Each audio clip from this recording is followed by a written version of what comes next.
Okay, so the book I want to go over today is The Richest Man in Babylon. And I know I've talked about it on my other channel, but I haven't talked about it on my book review channel, which is kind of weird because I love this book. And, it's a quick read. I think it's 115 pages, something like that. And it has tremendous knowledge. Like, what I want you to understand is every basic finance lesson you need to know is in this book, and it's written in the form of I can't speak right now. It's written in the form of a parable, and it's written in a way that you can give it to a 5-year-old or you can give it to a 50-year-old, and they're going to gain some sort of insight. And it's almost like the Bible in the sense that, like, when you read it, like, it has a deeper meaning. It's not just something that is just a story. Like, you get it. You can apply it to your own life. You can look at this example and think of how you can start doing the exact same thing. And probably my favorite lesson from this, like, something that I read in this book and I instantly started doing is like one of the main principles that is taught to one of the guys in the story is that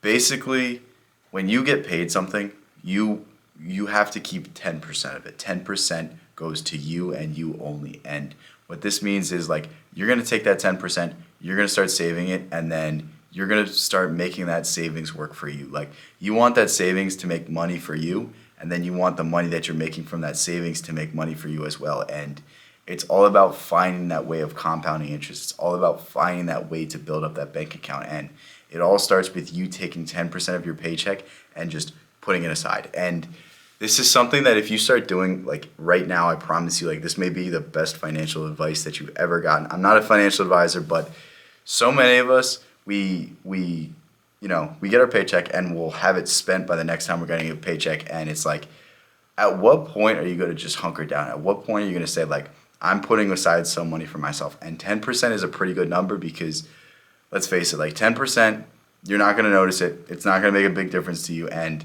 that money, you give it 5 years, you give it 10 years, like, that's going to be a big sum of money. And that big sum of money can be put to something that you really have always wanted, or you think is going to get you ahead, or you could put a down payment on a house, or you could put a down payment on, a apartment complex that you're going to start renting out. Like, there's a million answers to what you can start doing with your money, but think it's easy to make money once you have money. Like, if you have 100 grand and you invest in the stock market, you can make 10 grand a year from that. I'm not saying that's much, but, like, when you extrapolate that out, like, when you have Warren Buffett money, you have $1 billion. What is that? A few million. My head's messed up right now, but it's so simple and it's so easy, and we really need to start applying things like this. And that's why I love this book so much, because it puts things in such a simple way that, like, even if you're the most stubborn person, you're looking at him, but even if you're the most stubborn person in the entire world, like, you're gonna learn something, you're gonna pick it up, and you're gonna understand it, and you're gonna start applying it. And that's what this is all about. Like, I've given so many book recommendations on, like, things that you necessarily don't have to do, or books you necessarily don't have to read unless you're in this situation, unless you feel a certain way. But, like, I pretty much think that everyone should read this book just because, what is it, a few dollars on Amazon, like, it's timeless information, it's timeless knowledge, it's something that pretty much everyone's read. And if you haven't read it, like, I really think you should just pick it up, because this is a book that I'm going to give to my kids. This is a book that I'm going to pass down to my grandkids. Like, this is something that, like, I wish I could put into words the principles in this, because I'd be extremely rich and I'd be able to, be the next Dave Ramsey. But to supplement that, I'll tell you guys to read this. So I'll leave a link to this book in the description. Hopefully you enjoyed this video. If you did, consider subscribing. Thank you so much for making this far. I'll catch you in the next one.